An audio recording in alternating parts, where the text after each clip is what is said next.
Kali ini Noba akan melanjutkan part sebelumnya dari film Donghua Battle Through the Heaven. Noba mengingatkan sekali lagi ya bahwa konten ini full spoiler. Tanpa lama-lama lagi, yuk kita masuk ke isi ceritanya. Melanjutkan dari cerita sebelumnya. Namun ketenangan ini langsung hilang setelah sesosok bayangan muncul membawa berita. Bayangan itu menundukkan kepalanya dan berkata, "Ketua kuil, Sansen telah mati dan tidak ada satupun dari ratusan pemburu yang selamat." Ucap sosok itu menangkupkan tinjunya. "Apa? Mereka semua mati?" Ucap terkejut Suci. Sosok bayangan itu menganggukkan kepalanya. "Apakah kelinci es yang melakukannya?" Tanya Suci. "Tidak, Tuan," ucap sosok bayangan itu. "Mungkinkah itu semua dilakukan oleh pria dari dunia sensi itu?" Tanya Suci, matanya berangsur-angsur menjadi serius. Sosok bayangan sedikit ragu, tetapi dia segera menjawab. "Sansen dicekik oleh formasi awan mata langit, dan setengah pasukan juga mati dengan cara yang sama. Sementara itu sisanya mati dengan cara aneh. Tidak ada tubuh atau jiwa yang tersisa, bahkan tidak ada jejak yang tertinggal. Aku khawatir Ratu Chen Xianyuan yang telah mengatur orang kuat di sampingnya," ucap sosok bayangan itu. Suci segera mengerutkan kening setelah mendengar kata-kata itu. Hasil ini jelas-jelas di luar harapannya. Dibunuh oleh formasi awan mata langit. "Apakah maksudmu seseorang telah memecahkan formasi awan mata langit?" Ucap Suci meledak menjadi amarah. Sosok bayangan hanya bisa menundukkan kepalanya. Dia menganggukkan kepalanya tanpa daya. Sungguh menarik. Selama bertahun-tahun yang tak terhitung jumlahnya, tidak ada kasus di mana formasi mata langit dapat dipecahkan. Ini merupakan kedua kalinya ada seseorang yang mampu memecahkannya. Lalu apakah kamu tahu siapa yang memecahkan formasi ini? Tanya Suci lagi. "Menurut berita yang aku terima, itu adalah hewan peliharaan bermata besar dari pria sensi. Tampaknya hewan itu memiliki kemampuan untuk menghancurkan formasi," jawab sosok bayangan itu. Harus dikatakan bahwa formasi awan mata langit mewakili kekuatan absolut dari kuil berburu dewa. Justru karena keberadaan formasi inilah, kuil berburu dewa dapat merekrut begitu banyak kekuatan keabadian. Dan mereka yang tidak patuh akan dimusnahkan oleh formasi ini. Jadi secara bertahap, karena mereka tidak bisa mengalahkan kuil berburu dewa, sebagian besar eksistensi keabadian kaisar memilih untuk bergabung dengan mereka. Ketika formasi awan mata langit dipatahkan untuk pertama kalinya, hal itu langsung menyebabkan kegemparan di kuil berburu dewa. Sekarang ketika ada orang kedua yang mampu mematahkan formasi ini, meskipun tidak sepenuhnya dipatahkan, setidaknya untuk kuil berburu dewa merupakan ancaman besar. Tidak mungkin menyembunyikan fakta bahwa Sansen dihancurkan oleh formasi ini. Dengan kejadian ini, akan ada efek di mana satu batu mengaduk ribuan gelombang. Karena semua kekuatan keabadian yang mengendalikan formasi ini, mereka mengorbankan esensi darah mereka. Dan ketika formasi awan mata langit diambil alih, itu berarti hidup mereka dapat dikendalikan oleh orang lain, sehingga bisa membuat kepanikan bagi semua orang untuk sementara waktu. "Ketua kuil, 8 kaisar sedang menunggu di luar untuk melihatmu," ucap sosok bayangan itu. Jelas begitu masalah ini keluar, ke-8 kaisar tidak bisa duduk diam, dan mereka bergegas setelah mendapatkan berita. Suci mengangguk. Masalah ini memang sangat penting dan harus diselesaikan secepat mungkin. Kalau tidak, dampaknya akan ada pertarungan internal maupun eksternal di kuil berburu dewa. Belum lagi masalah pemulihan Ratu Chen Xianyuan. Jika kekuatan keabadian di kuil berburu dewa pergi, kemungkinan besar kuil berburu dewa tidak lagi mendominasi. Banyak kekuatan yang diprovokasi oleh kuil berburu dewa di dunia Xuanyin. Jika permaisuri merekrut mereka semua, kuil berburu dewa akan jatuh ke dalam krisis hidup dan mati. Tidak masalah jika Sansen mati di medan pertempuran, tetapi cara dia mati membuat situasi menjadi tidak terkendali. Sansen adalah kaisar dari kuil berburu dewa. Dia dilenyapkan oleh formasi awan mata langit di bawah kendalinya sendiri. Hal ini akan mempengaruhi psikologis dari kuil berburu dewa. Lagi pula, pengorbanan esensi darah mereka ada di dalam formasi dan menghubungkan langsung dengan kehidupan mereka. Pergilah, minta mereka masuk untuk menemuiku, ucap Suci. Pria bayangan itu menganggukkan kepalanya dengan hormat, lalu menghilang ke dalam kehampaan. Sesaat kemudian terdengar suara dentuman sonik di atas bintang kecil ini, dan 8 sosok tiba-tiba datang ke Suci, seperti meteorit yang jatuh. Kami menemui ketua istana, ucap serempak dari ke-8 kaisar itu. Apakah kalian datang untuk masalah ini? Tanya Suci dengan wajah tenang. Ekspresi ke-8 kaisar terlihat sangat suram. Mereka saling menoleh satu sama lain. Kemudian salah satu di antara ke-8 kaisar yang berbadan kekar berkata, "Ketua kuil, apakah orang yang melakukan masih orang yang sama? Ini adalah yang kedua kalinya. Biarkan aku membunuhnya," ucap kaisar berbadan kekar yang memakai armor besi naga itu. "Ketua kuil, formasi awan mata langit adalah dasar dari kuil berburu dewa dan tidak dapat digoyahkan. Aku pikir ancaman seperti itu harus diberantas secepat mungkin," ucap salah satu dari 8 kaisar menambahkan. Melihat Suci yang tidak menjawab, 8 kaisar menjadi semakin cemas. Ini karena bukan pertama kalinya mereka datang ke sini.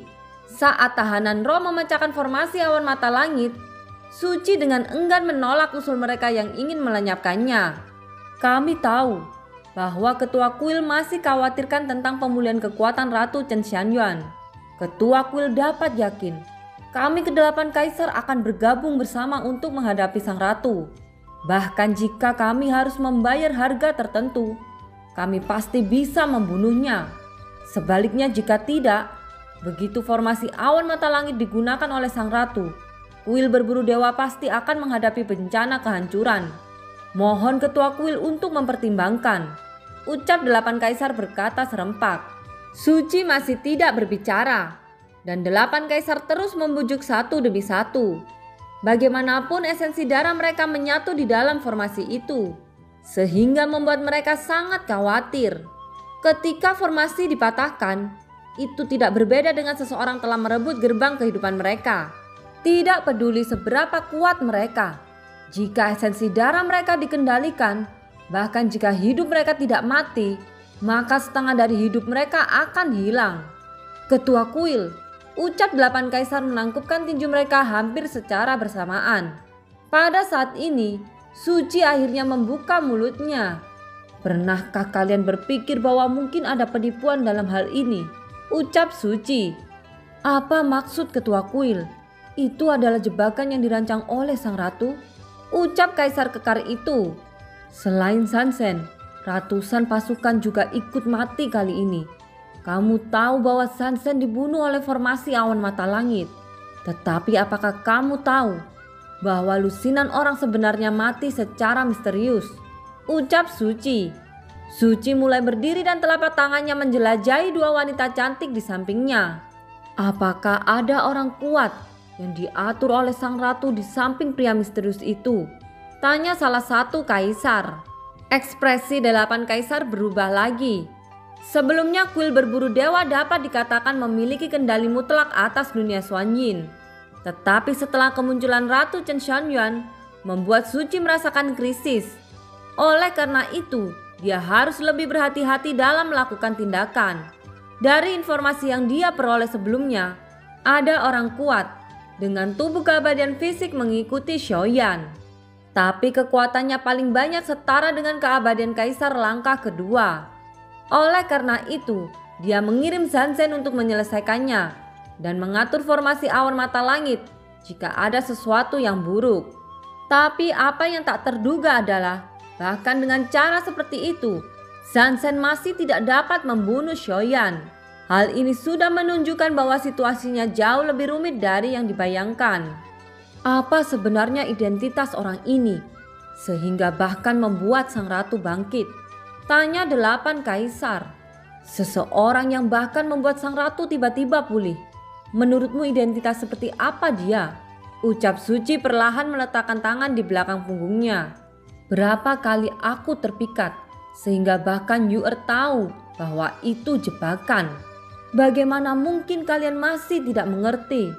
Ucap Suci kemudian perlahan berbalik melihat 8 kaisar dengan mata tajam, dan 8 kaisar itu tersenyum kecut.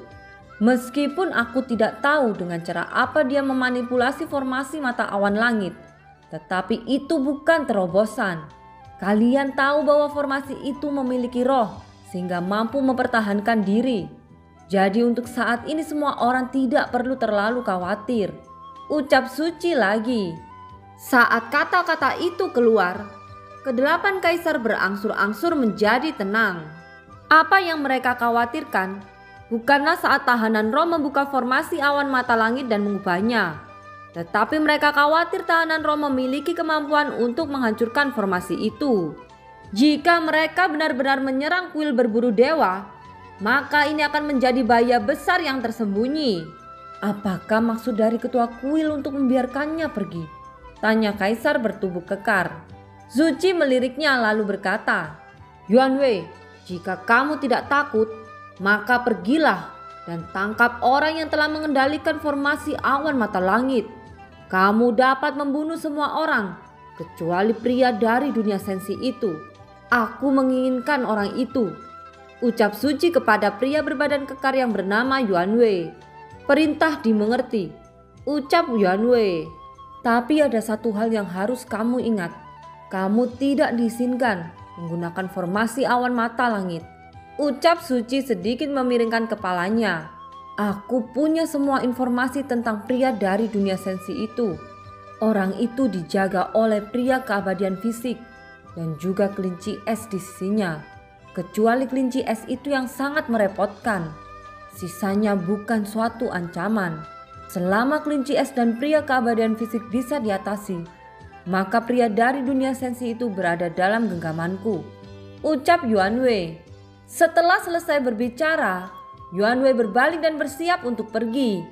Jika kamu dikalahkan, kuil pemburu dewa tidak akan datang untuk membantumu. Sebelum melakukan pertarungan hidup dan mati, ada baiknya jika kamu berpikir dengan jernih. Orang yang kamu hadapi mungkin bukanlah makhluk dari dunia sensi, tetapi sesuatu umpan yang dilemparkan oleh sang ratu kepada kami. Ucap Suci melihat Yuanwei yang tidak memiliki wajah takut. Sejauh yang aku tahu, sang ratu telah lama mati dan pemulihannya hanyalah gumpalan jiwa yang tersisa. Tidak ada yang perlu ditakuti. Aku mengerti bahwa ketua kuil khawatir, tapi aku bersedia mati untuk kuil pemburu dewa. Ucap Yuanwei menangkupkan tinjunya. Meskipun Yuanwei memiliki kepribadian sedikit ceroboh, namun untuk dapat tumbuh di level ini tidak hanya mengandalkan keberuntungan, tetapi dia juga bertindak secara logis di setiap pertempuran.